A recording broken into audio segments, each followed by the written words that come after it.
Ho sabies? La jornada màxima de treball de 8 hores a Europa és una fita del moviment obrer català, encapçalat per la CNT.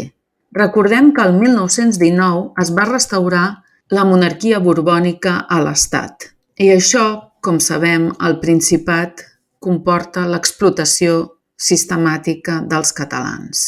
En aquells moments, a Barcelona operava la Barcelona Traction Light and Power, una companyia d'origen canadenc que va decidir fer canvis en les condicions de treball i rebaixar el sou dels treballadors.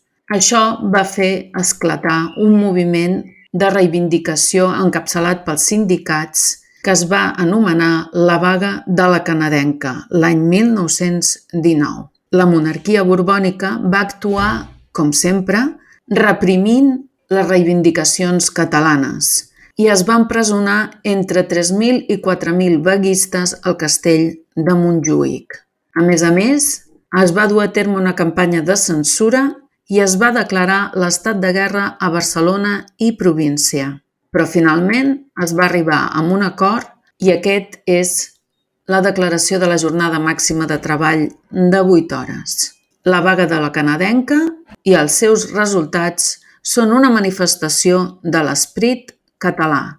Pau, justícia i llibertat.